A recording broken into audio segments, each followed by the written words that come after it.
Police સ્ટેશનના ભીમપુરા ગામમાં તારીખ 2/9/24ના રોજ એક બનાવ બનેલો હતો, જેમાં ગામના તરુણ અરુણભાઈ કાંતિભાઈ રાઠોડ ઉંમર 11 કે જેઓ તેમના ઘર રાત્રિના સમયે લગભગ 10:30 વાગ્યાની આસપાસ તેમના ઘરના વાડાની પાછળના ભાગે બાથરૂમ કરવા માટે ગયેલા હતા. એ દરમિયાન કોઈ ઝેરી જાનવર એમને કરેલું હતું, જેની જાણ એના પિતા તથા ઘરના સભ્યોને થતાં એમના પિતા તેમને લઈ અને ગામમાં જે ભાતીજી મહારાજનું મંદિર છે ત્યાં લઈ ગયેલા હતા.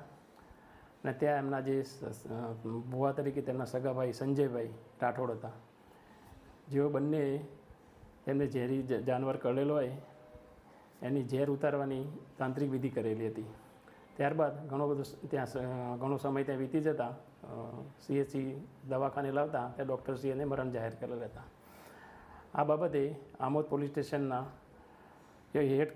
અનામ હેડ કોન્સ્ટેબલ વિજયભાઈ દાનાભાઈ નાઓએ આ બાબતે તેમના પિતા તથા ભુવા તરીકે એમના જે કાકા છે તેઓએ આ જે તરુણ છે એને સમયસર દવાખાને લઈ જવો જોઈએ, કારણ કે ઝેરી જાનવર કરવાથી એને જો તાત્કાલિક દવાખાને ના લઈ જાય તો મૃત્યુ થવાની સંભાવના છે. એવી તેમને જાણકારી હોવા છતાં તેઓ ઝેર ઉતારવા માટે ભાતીજી મહારાજના મંદિરે લઈ ગયેલા હતા.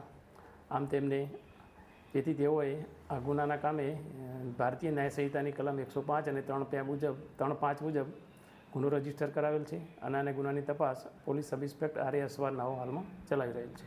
આરોપીની ધરપકડ સાહેબ કરવામાં આવી છે. આ ગુનાના કામે જે સંડોવાયેલ જે તોહમતદાર છે બંનેની ધરપકડ કરવામાં આવશે. હાલમાં તો જે બાળક છે એની જે ડેડ બોડી છે એની દફનવિધિ કરેલ હોય તે આમોદના એક્ઝિક્યુટિવ મેજિસ્ટ્રેટ છે એમના રૂબરૂ ડેડ બોડીને બહાર કરી અને એમનું PM કરવાની કાર્યવાહી પણ હાલમાં ચાલી રહેલ છે.